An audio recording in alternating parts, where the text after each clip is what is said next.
Day of running here at Snetterton, 2.9 miles, 12 turns, 7 right, 5 to the left. And starting from the pole position will be the number 73 of Tim Walker. Suddenly he's out at front at the moment, although apparently according to the timing screen, Tristan Simpson, but I haven't seen Simpson's car out there, so I'm wondering if Simpson is able to take to the start this morning. We'll get confirmation when they come through the pit lane, but there is confirmation on the screen graphic. If you're able to get to a screen around the circuits, Tim Walker ahead of Vance Kearney and Darren Mills in front of Andy Riddock. That makes up row 1 and row 2. F355 challenges in 1, 2 and 3, and a 328 GTB in 4th. So Group 5, Group 3 I should say, Group 5 ahead of the other one. Peter Fisk in 5th ahead of Jacob Keane. Tony Claringbould is 7th in the Seoul Mondial T, and Peter Everingham will start from 8th, just behind him on the same row 4. And William Morwood will go from 9th on the grid and last. So we're actually a couple of cars down today compared to yesterday. So potential issues overnight. Of course, we did see Tristan Simpson have that issue early doors in the race yesterday. So perhaps he's thought better of it today and decided, well, just wanted to save the car and fix it up and get ready for the next race and the next round, perhaps. So wishing him and his F355 challenge all the best as they continue to make their way back onto the main straight, and we will go for our second green flag lap before we then get the race start proper. Yeah, absolutely. And of course these Pirelli Ferrari Formula Classics do have 2 races today, one this morning and then one to round off today's action later on this evening. So they've got the first race and they've got the last race, and they will not have the same track twice, that is for sure. It rained all overnight. It rained early this morning around about 8:15. The heavens really did start to open, so it's no surprise that these drivers get those 2 green flag laps just to get them used to the conditions. But this is it now. This is their last chance to find where the grip, more importantly, isn't, and get themselves ready for 20 minutes worth of racing. And, well, speaking to Tim Walker before this weekend in his F355 challenge, saying he loves his car. It's fast enough to excite. It handles in a way you can trust, but it has ABS brakes, so he struggles a bit in the wet. So he was really crossing his fingers that he wasn't going to get any wet running this weekend. Unfortunately, that's come to fruition, but hopefully there is a few blue skies peeking out from behind the grey clouds. We've had a couple of laps of running. The safety car has also been around, so hopefully you know, there is a bit of a dry line forming already on the main straight, you can see quite clearly, but as soon as you head off of it, you touch one wheel in it and suddenly you're back on the wet stuff. Yeah, this is the issue. The dry line will form, but if you want to try and make moves, you're having to go onto a slightly wetter line, which we're seeing there. I think Vance Kearney is looking to try and go for the alternate line in order to just get some tram lines down the inside of some of these corners, as looking to just disperse the water wherever possible and just try and make it a nice, easier time in towards the inside of these corners, because as you said, it will get very slippery off the racing line if you're not on the right tyres. But these drivers here have the tyres to suit these weather conditions, and they will be looking, as they make their way around Williams on towards the Bentley Straight, to pretty much size themselves up, get themselves ready for the next 20 minutes. And we saw Peter Fisk yesterday rise his way through the orders. That was to be expected, but he did start all the way at the back of the grid. This time around, though, he starts in a much more familiar position. So let's see what he can do. Perhaps even there's a potential podium on the cards for him. Quite possibly. It was a really good recovery drive yesterday from Peter Fisk in his 328 GTB. 4 groups make up the Pirelli Ferrari Formula Classic. Group 2 sees the lightly modified cars up to 3 litres. 2 entries in that. Both, well, one's a 308 GT4 in the hands of William Morwood in the number 29, and the number 50, Jago Keane, a 308 GTB. Then the Group 3 unmodified cars over 3 litres. There's 4 cars in that, all of them 328 GTBs, with Peter Everingham in the number 12, Timothy Shearman in the number 22, Peter Fisk in the number 30, and Andy Riddock in the number 88. Then it's the sole number 55 Mondial T of Tony Claringbold in the Group 4 lightly modified cars over 3 litres. And then finally in Group 5 is the modified cars over 3 litres. All of them are F355 Challenge cars in the hands of the number 8 Vance Kearney, the number 18 Darren Mills, the number 46 Tristan Simpson not taking part in this race at the moment, and the number 73 starting from pole will be Tim Walker. And as they make their way around in these final couple of corners in the final sector, they will form up the starting grid, and it will be a standing start, as it was yesterday as well.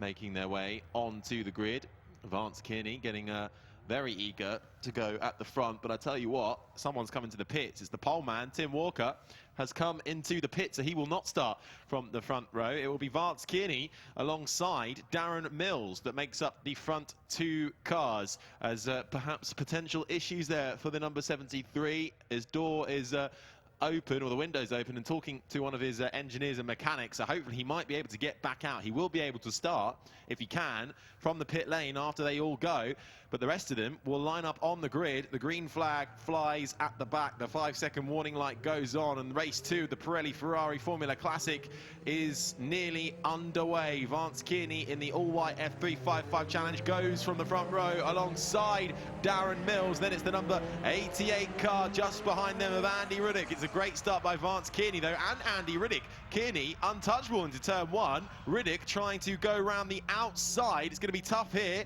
You've got the dry line or the wet line. They all safely make it through turn 1, as we see the number 29 of William Morwood just carefully navigating his way round as well in his 308 GT4. But a decent start there, 20 minutes on the clock running down. Vance Kearney tentatively making his way around the first couple of corners, but unfortunately Tim Walker has pulled off and has actually come out of the pit lane and into the car park. Yeah, that's a real shame for him starting from the front, but those problems have persisted into today, unfortunately. But hopefully, whatever those gremlins are, they can get them sorted for the race later on today. And we're seeing on our screens then, it was initially a good start from Darren Mills, but it got bogged down in the second phase of the start. That as well, Peter Fisk also falling his way down the order, really struggled to get away from the grid slots then. So he's again got his work cut out for him if he wants to get himself a podium today. But it's all the more possible with a couple of cars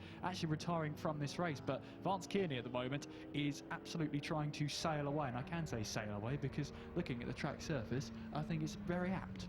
Certainly is at the moment. Vance Kearney with previously a bit of brick car endurance racing under his belt too, in the all-white number 8, a very sort of Miami Vice liveried F355 Challenge Ferrari, very sort of American retro vibes that gives me.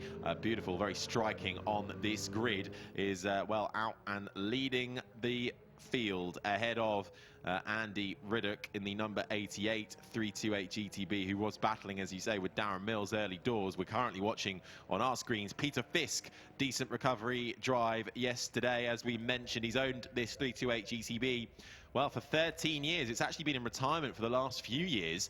He has been racing a 550 Maranello class car, but unfortunately that's currently recovering from an incident. Hopes to make a return in Group 5 next year, and warns all the Group 5 boys better watch out when he does return. But at the moment, loving his 328 GTB, giving it a run out, and it is road legal, so he does take it down to the pub. Oh, a spinner at the back, spinner at the back. That's Tony Claringbold coming out of Nelson there, and just looked like it spin up the rear tyres. He hasn't got moving again though. Window wipers still going, but he's remained stationary on the exit of Nelson, unfortunately. Hopefully he can get that working again. But yeah, a little bit of a spin then for Claringbold as he exited Nelson. I'll be frustrated with that one. Certainly will be in the Mondial T, the sole Group 4 car in the lightly modified car over 3 litres. He's been racing for over a decade as Claringbold, as Vance Kearney starts another lap and heads untouched into turn 1, being chased down by Riddick, but the gap, well, a few seconds, nearly 7.1 seconds in fact. But Claringbold hopefully will be able to get going again. I think he has been able to. No flags out at the moment, so looks like he has been able to get that Mondial T back on the road. Only his second race weekend with the Mondial T, so still learning how the car operates, and especially in these tricky conditions, that's going to be a tough one to navigate. Yeah, he's just passed our commentary box window, has Claringbold, so he's now up and running again, but that's the 88 running very deep in towards Wilson there, the 88 of Andy Riddick. That allowed some pressure from Darren Mills behind, but the way he ran deep into the corner, actually, it might have actually helped him on the exit heading out of Palmer, but what it's doing is it's really bunching up the battle for second place. That's Andy Riddick, Darren Mills and Peter Fisk all in line of stern for this battle for second place. Yeah, watch out for Peter Fisk. He does like to make a cheeky move or two in the 328 GTB, and once again, it's Tony Clarenbourne having another spin in the Mondial T. He does get it going much quicker this time, but he's struggling out there in the damp conditions here. Meanwhile, Peter Fisk is all over the back of Darren Mills, and Andy Riddick is not too far in front of them either. Peter Fisk trying to shove his nose and get a look down the inside. He's not far enough along this time around. 15.5 minutes on the clock. Kearney leads ahead of Riddick, and then this battle here for third overall, Mills versus Fisk. Yeah, they make their way through in towards Oggy's, odd towards Williams.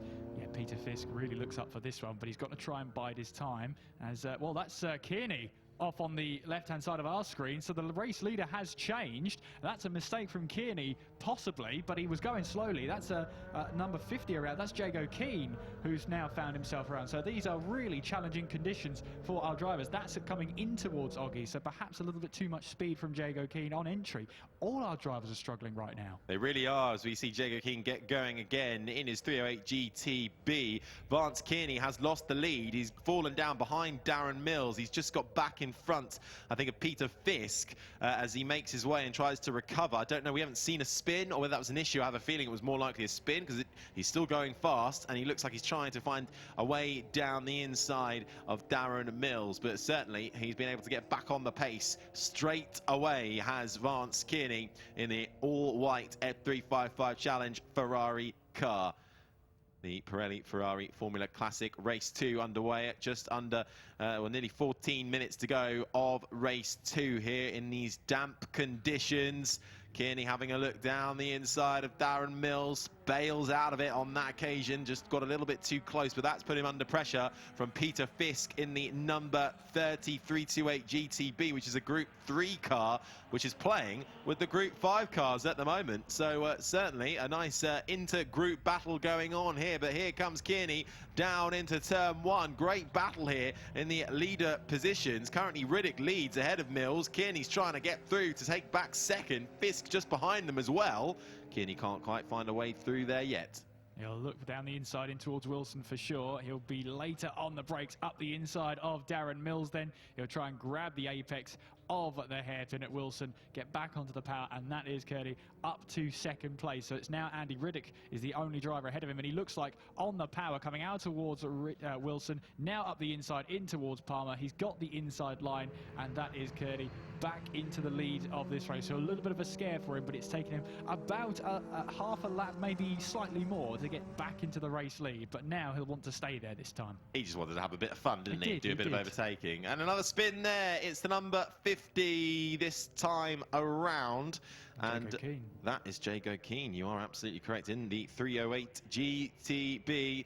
Gets it back facing the right way round and on his way again, but left, right and centre, these conditions catching our drivers out at the moment in the Pirelli Ferrari Formula Classic Series. It's not a run as a race series, as a formal championship, because prizes are awarded on a race-by-race basis. They don't carry forward, they're not cumulative, there won't be an overall champion at the end of the year, but very much lots of prizes to be won at each round, and a great family-friendly experience up and down the paddock. All of our drivers have owned these Ferraris and have been passionate Ferrari fans for a long time. Oh, that was a scary spin there for the number 88, Andy Riddick. He manages to keep it out of the way of the other drivers behind him, loses second and third, so he's down to fourth at the moment because Mills and Fisk have both gone through, but that got a little bit scary there for Andy Riddick.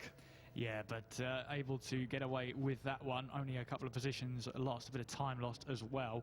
But it just shows you these are very tricky conditions out there, and it's catching our drivers out. Kearney leads though, it's Mills in second place, and then that's going to put Fisk up into third place as they now make their way through Bombhole and on then towards Coram once again. And we're almost halfway through this race, and to be honest with you, I can't really pick out a driver that hasn't been caught out in these conditions just yet. It has been treacherous out there.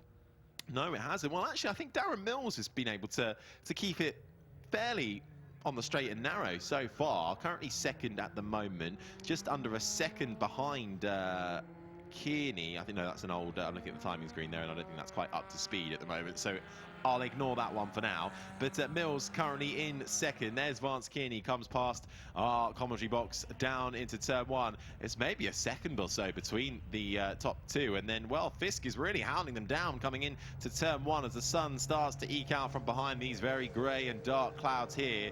No rain falling down just yet. We've already had a spatter before this second race getting underway, as you can see from the spray being kicked up from the track surface. 10.5 minutes or so to go. Vance Kearney leads the way ahead of Darren Mills and Peter Fisk, the top three. Yeah, and with the fastest lap of the race on that last lap, 2:51.3. Now, that's going to be drivers getting a little bit more confident in the track conditions, but also with the sun beaming down now and drivers on the racing line dispersing that water. In theory, the track should be getting better and better, quicker and quicker as this race progresses, but that's all dependent on, dispersing that water and the sun doing its part to get this water off the track surface. But it's not going to make it any less difficult as Vance Kearney then just having a couple of bites at the cherry at turning the car in at Agostini. Then it is tough to drive these cars in these conditions, and with some of them, only some of them having ABS in these conditions.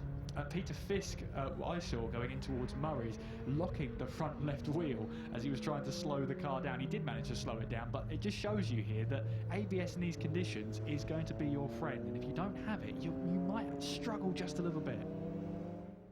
So the other driver who wasn't going to have ABS was Tristan Simpson, but he sadly didn't even take to the start. And Tim Walker, well, with ABS, I should say, with the struggling, unfortunately, he was out early doors as well. As we got another spinner, and I think I've jinxed him. Darren Mills spinning off back onto the grass and back onto the circuit. He was doing so well. One of the few drivers yet to have a spin, but in these last 9 minutes, it's caught him out as well in the number 18 in the Group 5 F355 Challenge car.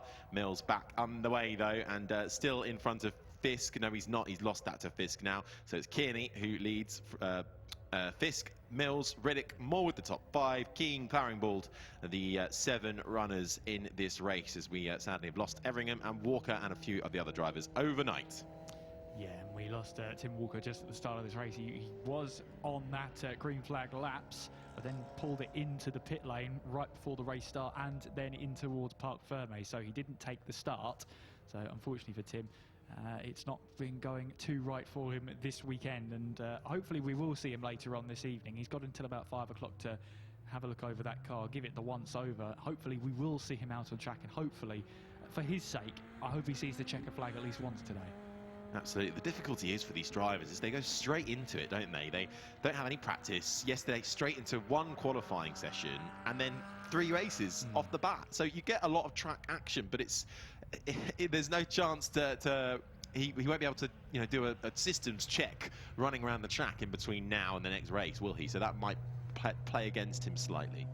Yeah, I mean, yesterday they had qualifying, which of course is pretty much their practice session. They just jump straight into it, which of course really does throw you to the sword. But at the same time, you've just got to make sure you do everything you can and hope the car works magnificently underneath you. And for Tim, unfortunately, it's not quite linked up. He didn't make it as far as he did yesterday, though. He made it to the 3/4 of the race mark yesterday in yesterday's race, the last race of the day, but it has not made it that far this time around. And yes, I hope he does make it to the checker flag at least once today. He's got one more chance to do it. Kearney then leading the way ahead of Peter Fisk, who's now up into 2nd place. And looking at the lap times then, a lot of drivers now back into the 3 minutes. So that's quite interesting. They were lapping in sort of the 251s through to the 254s across the field, but now they're sort of lapping 3-minuters. I'll have to keep an eye on that and see if that's a common trend. Yeah, well, everyone's sort of a little bit more spaced out now as we head into the last 5 minutes or so of race 2. So I'm wondering if they're just hoping and praying they can keep it in a straight line. No one wants another spin after having many a pirouette so far. Kearney leading. There's Fisk we're looking at the moment. This is the second place man.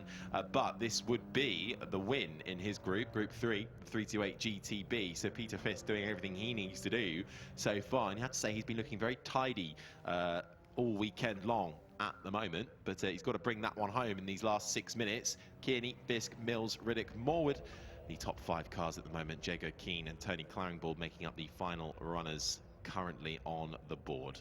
Yeah, it's not been easy for Peter Fisk either. In both race starts, he's had to go from the back of the grid and fight his way through, so he's done well to get up to second place. Of course, we've still got that just under 6 minutes to go, so it should be around roughly 2 laps, maybe 3 is going to be a bit of a stretch, so I reckon it's going to be about 2 laps to go here. It'll be tight to when they get towards the line, but I guess when they get to the line we'll be able to see if those 3-minute lap times are consistent or it was just a blip in the system for everybody. But lots of drivers into the 3-minuters, so I can only assume that's going to be a common theme. Absolutely. Well, Kearney is leading the way overall, and of course in the Group 5 class. Then it's Fisk in second overall, but leading in the Group 3 class. And then leading in Group 2 is William Morwood, just in front of Jago Keane at the moment. That's for 5th overall, but he is leading that class. And then Tony Claringbould, the sole Group 4 driver. So he will win that class if he finishes. But he is the sole person in that class. So just great to have him on your tee on the grid, though. Brilliant array of Ferraris on this grid. You have to say it really is a bit of a history lesson of the prancing horse. Every single shape, size, type, different engines. It's got it all, and fantastic looks. I mean, just looking at the number 29, that is, of William Morwood and the 308 GT4. I mean, just a striking look. You see that on the road, and many of these cars, well, they can drive them home at the end of the day. You see that on the road, and you're going to have a double take, aren't you? You definitely are. You're going to have another look at that as it passes you, obviously. Yeah, no, striking liveries are sort of the way to go, really, aren't they? They're great to watch out there. And, although you can't beat a classic Ferrari red. That's true. That is true. I mean, I think as well, Vance Kearney with the all-white Ferrari as well. It's a striking one, including the wheel rims as well. Yes, and they were changing those yesterday, weren't they? In the qualifying session, we spotted. So he can clearly change those up a little bit as we see Morwood contend with the chicane. Runs a little bit out wide, nearly puts a tyre onto the grass, but keeps it going in a straight line. And 3.5 minutes or so on the clock. Kearney out leading away from Fisk and Mills. We're looking at Andy Riddick at the moment in 4th. He's in a 328 GTB in a classic Ferrari red. I have to say as well, Peter Fisk is closing in on Kearney. Last lap times were around about 2.5 seconds in favour of Peter Fisk. Through the first sector, again, 1.3 seconds in the favour of Fisk. He is starting to close in on Kearney as we head in towards these closing stages. Might be worth keeping an eye on the battle for the overall lead. Well, 2.5 seconds at the moment, and coming down, as you say, could well prove a little bit spicy in these last couple of minutes of the Pirelli Ferrari Formula Classic. Of course, open to cars built before 1999, with a huge array of cars on offer, as we said, organised by the Ferrari Owners Club. And this is just one round from the calendar at the moment. 2.5 minutes on the clock remaining.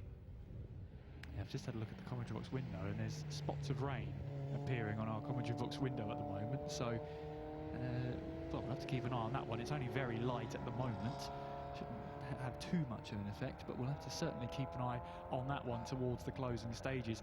Having a look as well at the difference between our two drivers at the top, Kearney and Fisk, through the second sector. Well, Kearney's got back 9/10 of a second he's got back in his pocket there. as he'll make his way around the final few corners and onto the start-finish straight to start what will be the final lap of this race. Certainly will be. Well, just one more race after this here at Snetterton. We'll then head to Donington Park for the next round at the end of June, and then Anglesey at the start of July before the Festival Italia in Brands Hatch in the middle of August, and then at the start of September, the finale, the final 3 races in this calendar, once again at Brands Hatch at the moment. And I think it's worth, as we start the final lap, doing a couple of shout-outs from some of the guys and girls down and involved in this series. We speak a lot about Peter Fisk. He was telling me this car is supported by Kudu Motorsport, and a big shout out to Rick and the lads who helped really put this car together, along with many others who are also involved in this championship, some of them not racing this time around, but so a little shout out there for the 328 GTB. Also Jago Keane, currently in the number 5308 GTB, and he wants a little mention for the catering, or she's known as the caterer, his life partner Lynn Easton, who is currently having surgery, but will hope to be back very swiftly and supporting the brilliant racing. So we wish Lynn and all the family and the team down there all the best over the next coming months as well. Yeah, echo those entirely, Harry, and great to see them back very, very soon as we watch on. Vance Kearney, winds has slightly picked up. You're right about the rain. It's coming down harder. Starting to come down. We see Vance Kearney with those windscreen wipers on, and yes, these drivers are backing out because they want to make these cars to the checkered flag, so no doubt about that one, as we're seconds away from the timer expiring as we sit opposite the sort of digital flag on the start-finish line. It has now expired, so that is confirmation we are on the final lap, and it is a sense of Kearney is tiptoeing his way around this track just to make sure he can get to the checkered flag. In the meantime, the number 29 of William Morwood has since come into the pit lane, so unfortunately we can just see him just outside of our commentary box window, so unfortunately he might not make this finish. But Kearney then is making his way all the way towards Brundle with a healthy gap between himself and Peter Fisk. Certainly is. We can see from our pit stop the 308 GT4 of William Morwood. The door is open, chatting to an engineer, so I think that might be the end of his day as we are on the final lap with Vance Kearney, as you say, tiptoeing his way around, just trying to make it to the end. No one wants to spin in these final few laps, because if he spins, well, it's only 7 seconds until Peter Fisk comes calling too, so he'll be very aware of that, and Fisk is looking fast, but Fisk will also be just tiptoeing himself along with all of the other runners, as Kearney in the all-white F355 challenge. You'll see that one coming a mile off, striking livery, windscreen wiper ablaze in the number 8, part of the Group 5 for the modified cars, over 3 litres, as he gets a little bit of a snap, just has to be bit tentative on the throttle there coming out of the corner, and here he comes then back along the main straight, and it will be Vance Kearney. The checkered flag is out for him to take the win in race 2 for the Pirelli Ferrari Formula Classic. He takes the overall win and the class win. Peter Fisk comes across the line to take second, but that will be a class win for him as well for Group 3, and it should be a few seconds back. Here he is in the number 18. Darren Mills, it will be 3rd overall. It will be 2nd in class in the F355 challenge. He comes across the line to take the checkered flag in 3rd. They did survive, and they made it to the very end in tricky conditions, Kieran. They did, and the rain started to fall harder towards the end of the race as well. Never a great sign when you just want to make sure you get to the checkered flag, as there's the 88 of Andy Riddick now making his way onto the centre straight to take the checkered flag. Will finish 4th place overall, and I believe that will be 2nd in Group 3, taking that checkered flag and getting that car home. It really has started to pick up the weather here, really starting to chuck it down with water from the clouds above. So luckily that checkered flag came when it did for these drivers, otherwise they'd have had to do that all over again. Yeah, that was really good timing. Jago Keane will just be tentatively trying to make it to the end. He's caught the worst of it, unfortunately, still on his final lap. And just making his way now back onto the main centre straight, and he'll come across the line safe and sound in that number 50.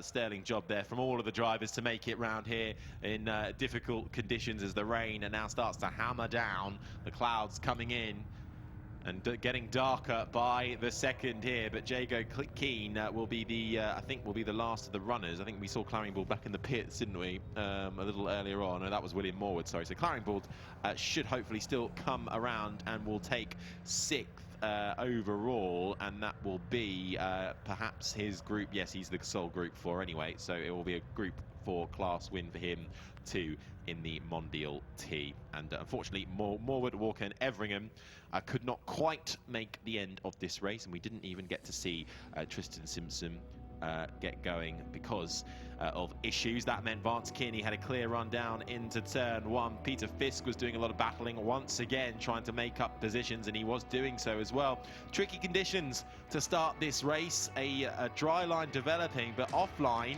you dip a wheel into the tyres and that happens. You go spinning round, and once more Vance Kearney coming across the same issue as well, along with Jago Keane. In fact, I think every single driver ended up dipping a wheel onto the damp stuff at some stage and spinning round. Andy Riddick with one of the more scarier spins, but he was able to get going again. Darren Mills, another victim of the wet weather. Vance Kearney, though, was undeterred to keep going and taking the lead back. Tony Claringbould in the sole Mondial T was making his way around as well, and that striking red and yellow 55 car in the Group 4 class. In fact, they're all striking, really, aren't they? Here was Andy Riddick, who at one point was leading this race when Vance Kearney faltered, but he regained that lead and took the win here in Snetterton for race 2 of the Pirelli Ferrari Formula Classic. Goes to Vance Kearney. Peter Fisk will be 2nd overall and Darren Mills 3rd, but it will be the class win for Fisk, who does come 2nd overall, and a class win as well for Jago Keane in 5th as well. We'll get confirmation of that. Here it is. Kearney, and in the end it was 8.3 seconds in front of Peter Fisk. Darren Mills in 3rd, Andy Riddick 4th, Jago Keane 5th. Claringbould and Morwood 6th and 7th. Of course, Morwood ending his day early in the pits. Tim Walker, sadly, couldn't take to the start despite doing the 2 green flag laps. Peter Everingham we didn't see get going either. And Tristan Simpson, yesterday's winner, well, he didn't even take to the grid in the first place. So issues there for some of the F355 Challenge runners. Hopefully, we'll see a slightly bolstered grid for race 3, which will get going a little later on today. And in fact, it will be the last bit of running we will have at about 5 o'clock local time. So we will make sure we bring you all of that action. But thank you for joining us for this opening bit of action on Sunday here at Snetterton. From myself, Harry Benjamin and Kieran McGinley, we'll see you in a little bit. Bye-bye.